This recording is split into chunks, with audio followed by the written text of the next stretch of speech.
Well, I'm glad I'm not talking about anything controversial today. There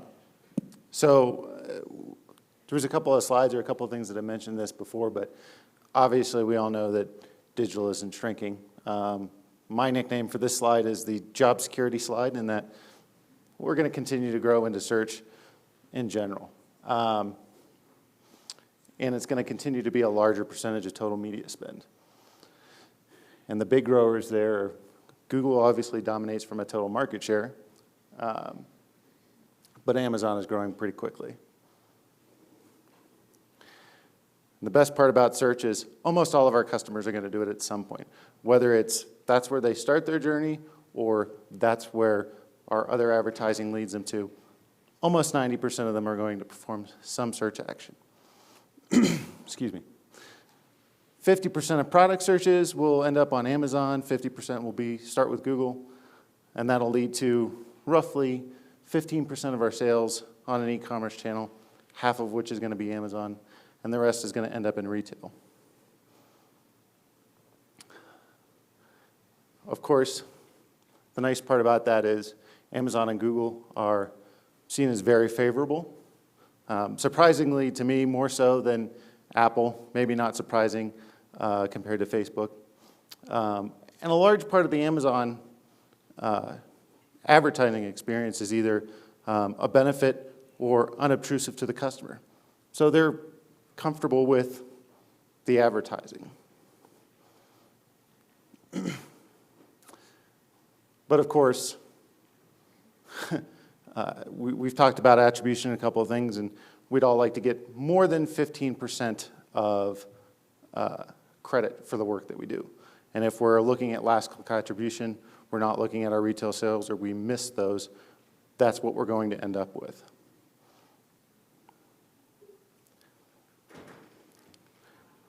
But the offline sales can dramatically fluctuate depending on your type of business or your model.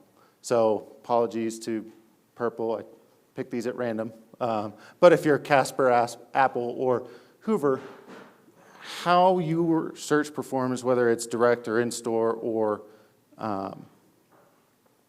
through your e-commerce platform, is going to be wildly different. As much as perhaps 60% of your Amazon spend is going to be seen outside of the Amazon platform. And Google will tell you the same thing. Depending on the type of retailer you are, your offline impact is going to vary as well. However, even though we talk about retail being 85% of sales, most of your growth is going to start to happen with e-commerce. If you're taking a typical retail growth at 2% and e-commerce growth at 17%, which is the average, 60% of your growth this year is going to come from an e-commerce platform.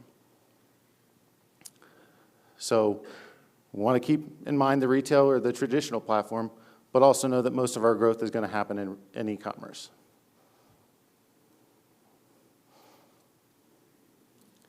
So how do you figure out where to spend? Well, this is a very confusing slide because you've got a couple of different things going on. And there's more than one path. If you have a large catalog site, Scotts has well over 400 different products between Scotts, Miracle-Gro, Roundup, Ortho, Tomcat, and even more when you look at some of our subsidiaries. It's easy for us to play in all of these channels. However, we've got a couple of different things that we'll talk about that lend us to lean into one more than the other before we even start talking about the return. It comes down to opportunity. Whether we're taking a look at competitive protection, trying to make sure that we have adequate representation on a search platform because that's where our customers are going to be, whether it's because we don't have e-commerce opportunities with some of our platforms, so that shifts our mix as well, or we have different goals, whether we're trying to grow category share, whether we're trying to be profitable, or whether we're trying to maintain. That affects how we look at Amazon, how we look at traditional text, and how we look at shopping placements. So a good example of this for us is our live plants division, Bonnie Plants, doesn't do e-commerce sales, which immediately tells me I'm probably not going to be too worried, or I can't do shopping, but I'm going to lean into text and a little bit of Amazon. So our ability to ship some products and work with Amazon for Bonnie plants is easier for us than it is for us to launch an e-commerce site for them, because obviously they're plants. They're a little bit more fickle. So how do we figure out all the impact of our search dollars? Again, we've talked about media mix modeling before in some of the other presentations, but what does $1 in do for me versus what does it do for Google? We take a look at all of our platforms, all of our data points to understand what that means, and then we take a look at what is our goal for that particular brand. Are we trying to grow Amazon? Are we trying to maintain a sales velocity? Are we trying to protect shelf space at a retailer? Do we have competitive intrusion between all of our different brands? Or are we just trying to grow direct sales? So we take a look at all of this and try and come up with a strategy for that particular brand and look at how this mix varies and adjust from there.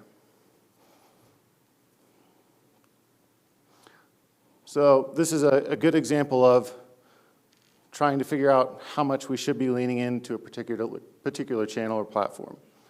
If we start with a campaign that spends $100 and has a $10 ROAS, and we have a 50% share of voice, that kind of looks like scenario A, right?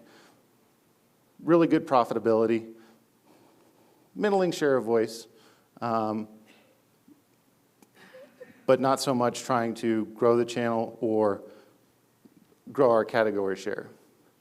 So we start leaning in towards scenario B. We've spent $150 and we have an $8 ROAS, but our share of voice has gone up to 60%. That incremental lift in sales really comes at a $4 ROAS. So we're losing a little bit of profitability, but we're gaining share of voice. We take that a little bit further and we go to scenario C. We want more share of voice. We want to grow sales. We want sales growth, but at the end of the day, we're going to give up some profitability. That incremental growth is going to come at a $2.50 ROAS.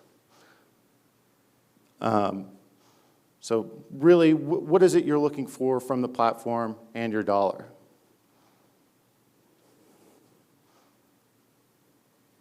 So a couple of key takeaways from this. Knowing your limitations helps. It's easy to pick and choose when you can rule some things off the bat, or you know that it's going to take some time to adapt later on. There's more than one way to measure success. Whether you're looking at profitability, whether you're looking at category share, channel growth, or direct sales, backing into those goals from understanding your media mix helps you understand where you're going to put dollars in Amazon or Google. And of course, the last one, the best one, is there's still more growth in search, so we'll be continuing to do this for probably the foreseeable future. So a good story there. That's all I had.